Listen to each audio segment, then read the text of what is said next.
Welcome back, everybody, to another episode of Movie Social. We're your hosts, Rick and Stephen. What up? Today, we're going to be doing a spoiler review of episode 4 for the HBO series Lovecraft Country. And boy, oh boy, this show keeps getting better and better each week. True.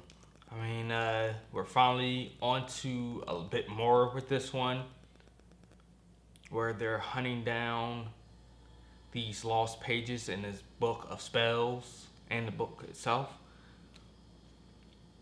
Travel to Boston, this one, which is, to me, and this whole episode though was kind of weird.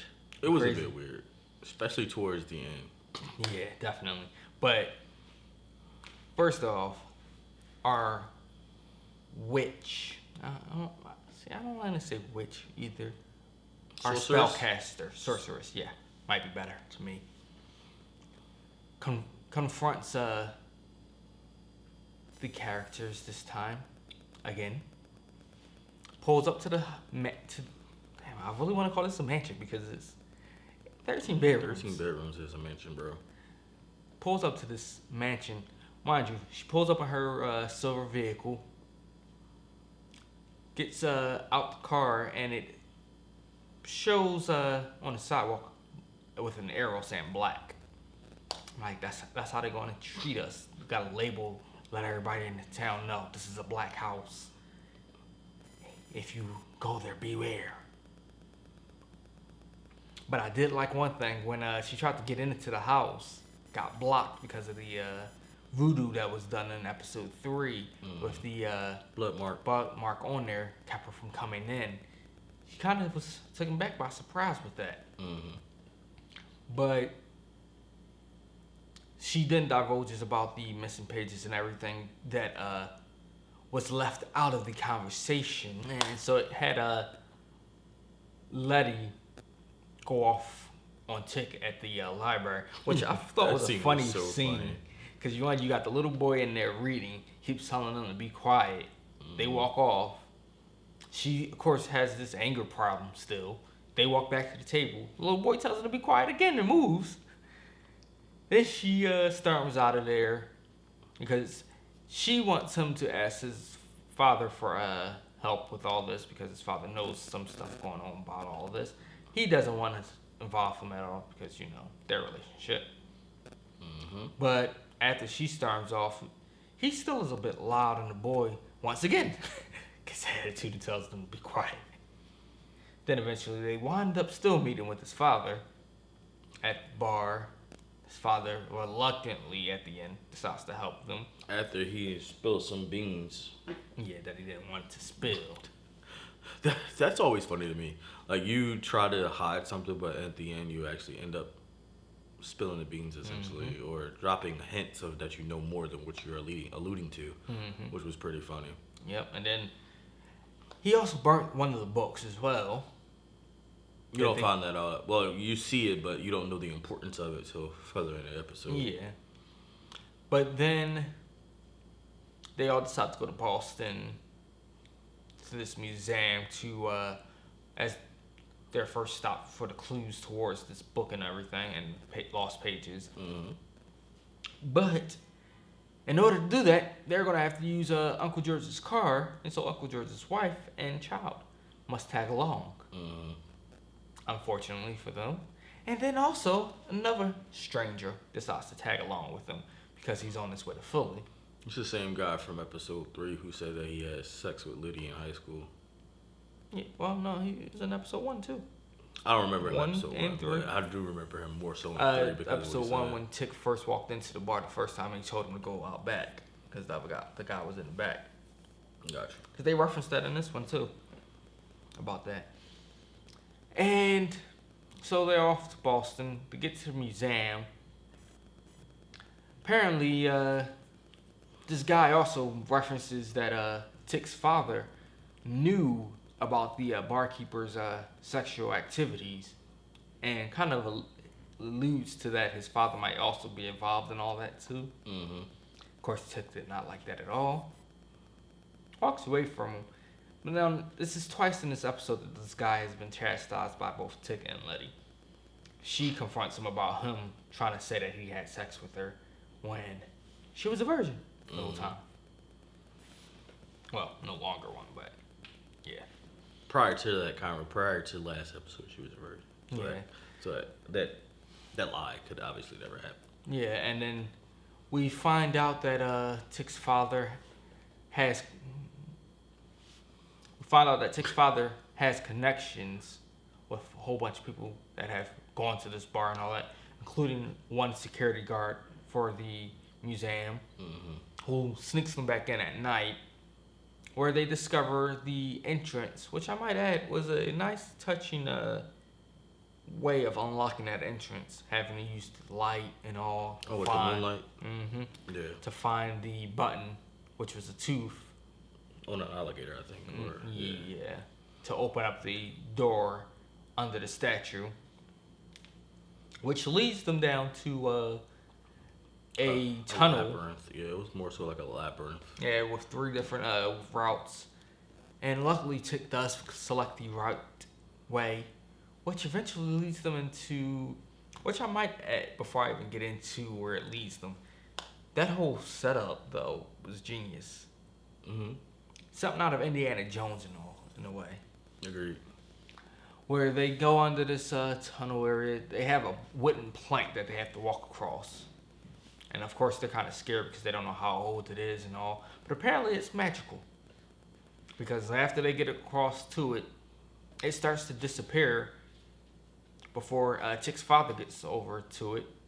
He has to wind up jumping across. First, he tosses his bag, which Tick fumbles and drops. And that part was hilarious because then his dad's like, boy, you better not drop me. Yeah.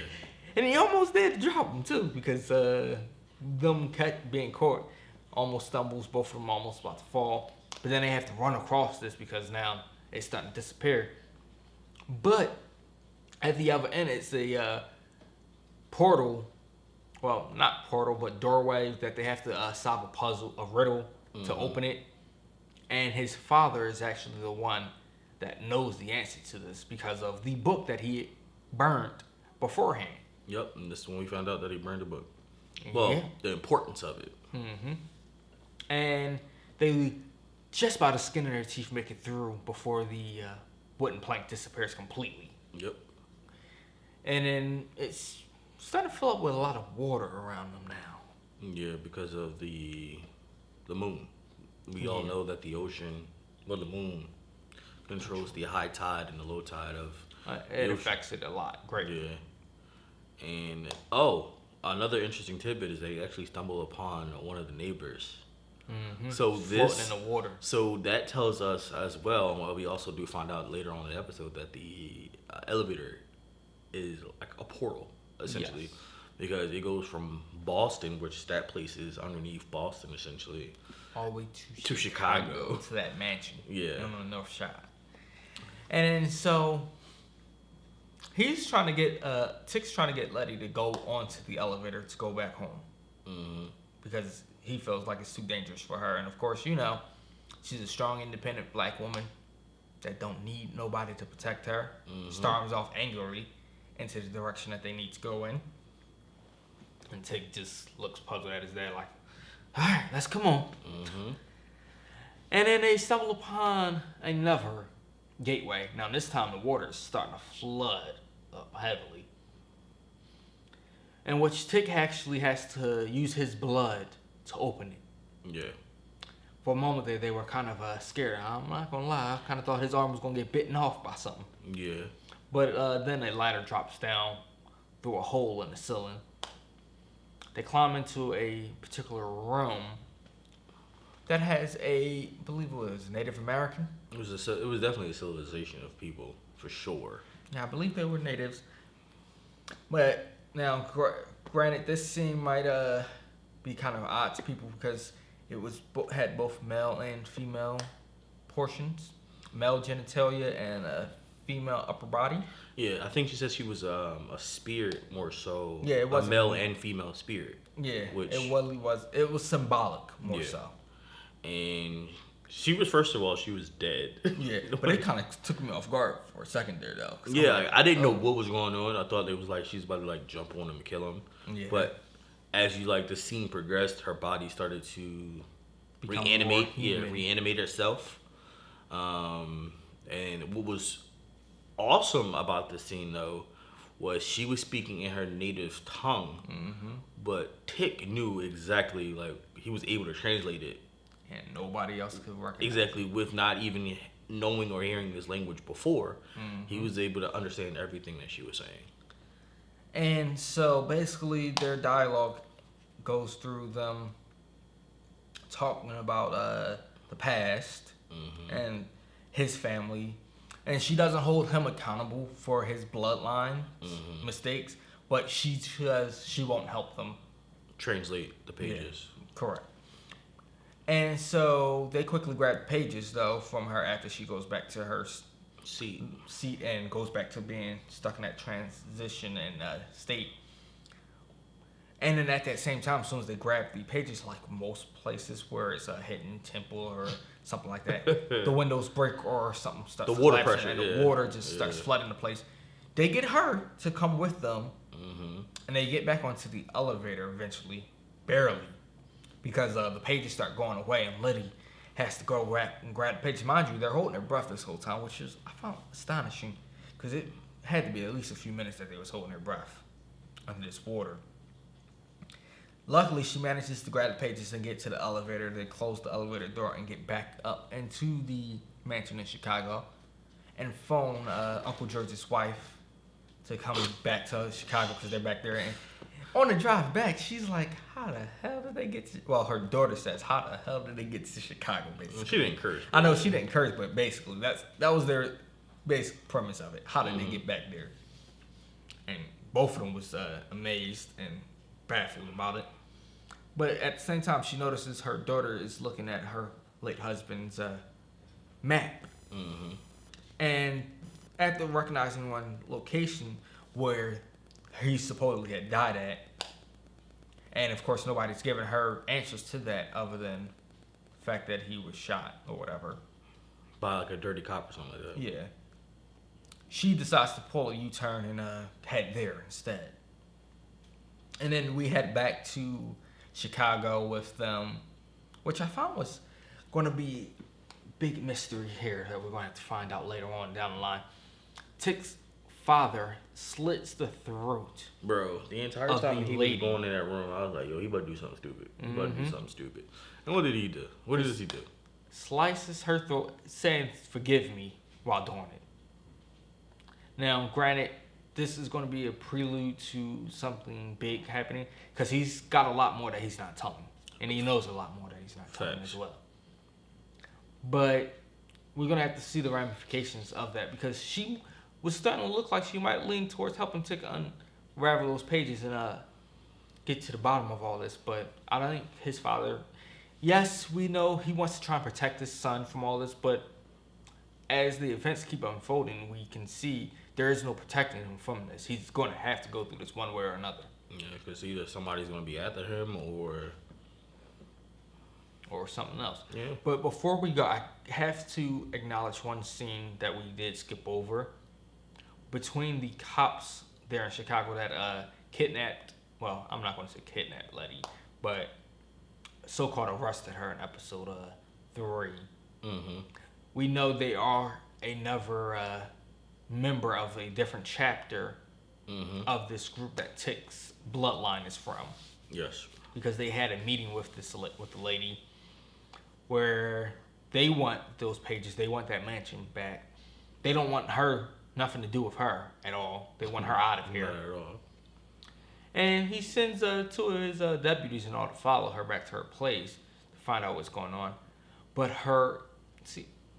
it's not her brother per se. It's a protector. It's definitely a protector or servant-ish person confronts them and knocks them out, beats the hell out of them, and then winds up going to the bar and meeting up with meeting Leti's sister, which I got a feeling this was all set up. It definitely was. I don't know whether it's a setup against Leti and him or it's just him being him. No, I think either. But I know it has ulterior motives involved. Whether or not it's bad or good, who knows? For sure, definitely alternative motives that we're gonna find out during the hopefully the upcoming episodes. Yeah, but it was interesting. Yeah, He did take her back to the place and had sex with her. And my only concern about that scene is like if I was a woman and I would see this man have a tattoo of a, I'm not gonna call it a devil, but it was like a ram looking weird looking ram. You don't have. I mean, I guess you're in the heat of the moment, but you don't got no questions. And she was drinking too, so at the same time. Yeah. And she's emotional after finding out there's already a black woman working at the place that she was going to apply to. Mm-hmm. And so she figures there's no way that another black woman can work there as well. Yeah. But I got a feeling that's going to change for her due to him. Yeah. I think he's gonna do something to that lady. Yeah, I hope not though. Yeah. But all in all, I enjoyed this episode a hell of a lot. It's getting so exciting. Yeah, it's definitely a great show to watch because it's pulling two different genres and showing you that they can definitely work together. And they're just doing a really good job, and I cannot wait to see where the story continues to go. Definitely. Let us know in the comments below what you think about episode 4 for Lovecraft Country. What are your thoughts and opinions on this show as it progresses? What do you think is going to happen down the line? Until next time.